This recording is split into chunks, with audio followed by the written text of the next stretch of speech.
So hello everyone, welcome back to my YouTube channel. आज की video में हम बात करेंगे सी प्रोग्रामिंग के बारे में। तो अगर आपने ग्रेजुएशन अभी कंप्लीट करी है, 12th कंप्लीट करी है, या फिर आप कोडिंग सीखना चाहते हैं, कोडिंग के बेसिक्स के बारे में सीखना चाहते हैं, फाउंडेशन से चीज़ों को सीखना चाहते हैं, तो ये प्लेलिस्ट आपके लिए होने वाली है। इसमें हम गवर्नमेंट एग्जाम्स के कुछ एमसीक्यूज को भी सॉल्व करेंगे एंड में।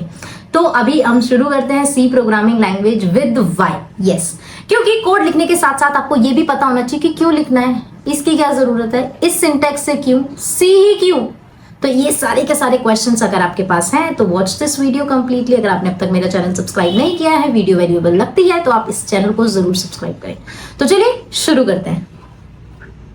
अब सी प्रोग्रामिंग लैंग्वेज क्यों सीखनी चाहिए? सबसे पहले हमने जब अपनी नोटबुक्स या बुक्स में, जैसे हमने 8th क्लास में या फिर 7th क्लास में हमारी कंप्यूटर की बुक्स में लिखा था कि असेंबली लैंग्वेज होती है, कि कंप्यूटर जो होता है वो बाइनरी समझता है, उसके बाद असेंबली लैंग्वेज आई। असेंबली के बाद आई थी C programming language. Yes, C programming language assembly से फास्ट थी, इसीलिए इसको डेवलप किया जाता। इसको डेवलप ही इसलिए किया गया था ताकि आप यूनिक्स को क्रिएट कर सके। यूनिक एक ऑपरेटिंग सिस्टम होता है, ठीक है। इसको क्रिएट करने के लिए ये लैंग्वेज क्रिएट करी गई थी, ये लैंग्वेज डेवलप करी गई थी। सी प्रोग्रामिंग लैंग्वेज का जन्म ही तब हुआ था, और ये हुआ था 1972 में।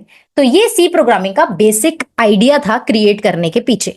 उसके बाद अगर हम बात करें अभी करंट में, सी प्रोग्रामिंग लैंग्वेज को हम जनरल पर्पस लैंग्वेज भी कहते हैं। जनरल पर्पस लैंग्वेज मतलब ये है कि आप इसका यूज करके कुछ भी क्रिएट कर सकते हैं फ्रॉम स्क्रैच।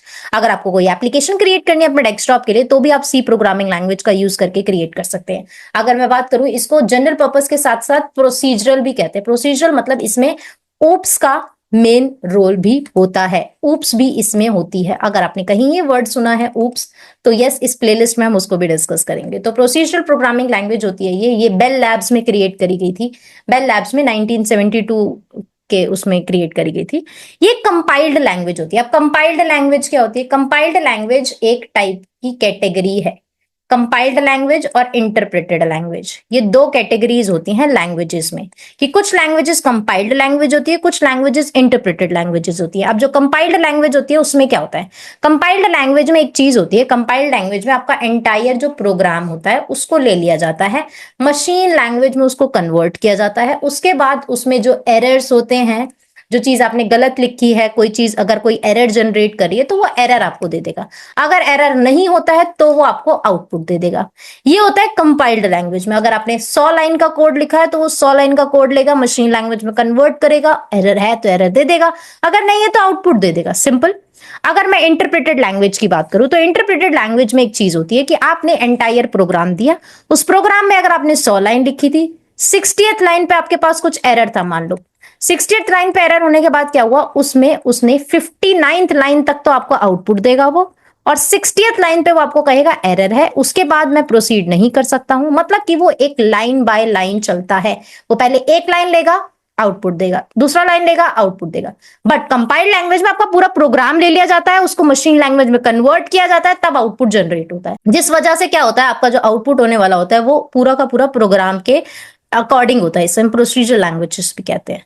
करेक्ट। इतनी बात कंपाइल्ड और इंटरप्रेटर की आपको पता होनी चाहिए, क्योंकि इंटरव्यूज में भी पूछा जाता है, और अगर आप गवर्नमेंट एग्जाम की प्रिपरेशन करते हैं तो भी पूछा जाता है कि सी प्रोग्रामिंग लैंग्वेज किस टाइप की होती है। अब बात करते हैं कि इसको अगर हम यूज करें तो किस लिए यूज करें, कैसा दिखता है इसका प्रोग्राम। इसमें काफी सारी चीजों का यूज होता है। सी एक कंपाइल्ड होती है, कन्वर्ट करा जाता है, ये मैंने आपको बता दिया। अब जब भी हम कोई भी प्रोग्रामिंग लैंग्वेज में कोड लिखते हैं, वैसे तो हमें एक फाइल क्रिएट करनी होती है और उसका एक्सटेंशन देना होता है। उसका एक्सटेंशन उस प्रोग्रामिंग लैंग्वेज से रिलेटेड होता है। जैसे हम सी सीख रहे हैं तो इसका फाइल का नाम जाएगा डॉट सी। जैसे हमारी इमेजेस होती है, उसमें इमेजेस में क्या होता है, डॉट पीएनजी होता है, पीडीएफ होती है, डॉट पीडीएफ होता है। तो वैसे ही हमें सी प्रोग्रामिंग में कोई भी फाइल अगर क्रिएट करनी है तो फाइल का कोई भी नाम दीजिए आप XYZ, बट लास्ट में आप डॉट सी जरूर लगाएं, क्योंकि ये एक एक्सटेंशन होता है, इसी नाम से आपकी फाइल्स क्रिएट होती है। उसके बाद जब ये फाइल बन जाती है, उसके बाद आप इसको रन करते हैं, तो ये क्या करता है, ये एक कंपाइल करता है। आप कंपाइल किस में करता है, मैंने आपको बताया, ये कंपाइल करता है मशीन लैंग्वेज में। मतलब ये आपके कोड को कन्वर्ट करता है मशीन लैंग्वेज में। जब ये मशीन लैंग्वेज में उसको कन्वर्ट करता है तो ये उसको फॉर्मेट देता है। जैसे कि ये .exe भी जनरेट कर सकता है, ये बाइनरी फाइल्स भी जनरेट कर सकता है, क्योंकि कंप्यूटर को हमारे बाइनरी समझ में आता है। बाइनरी मतलब जीरोज और वन। तो सी प्रोग्रामिंग में 0 और 1 में या तो इसको कन्वर्ट करेगा और .exe फाइल क्रिएट करेगा। ये होता है। उसके बाद कंपाइल करने के बाद हमारे पास आउटपुट होता है। ऐसे करके हमारा कोड जो है वो रन होता है। पहले फाइल क्रिएट होती है, उसको हम रन करते हैं, कंपाइल होती है .exe और बाइनरी में, और आउटपुट आता है। अगर वो सही होता है तो आउटपुट आता है। कंपाइलेशन में काफी सारी चीजें होती है, जैसे प्री प्रोसेसिंग होती है, कंपाइल करा जाता है, असेंबली लैंग्वेजेस होती है, लिंकिंग होती है डेटा की, तो काफी सारी चीजों को प्रोसेसिंग करी जाती है इसके अंदर। So I hope you are finding this video helpful. मिलते हैं नेक्स्ट वीडियो में, जिसमें हम बात करेंगे सी प्रोग्रामिंग के कोड को लिखना कहाँ है और कैसे क्या चीज इंस्टॉल करनी है, किस चीज की हमें जरूरत है और किस चीज की नहीं।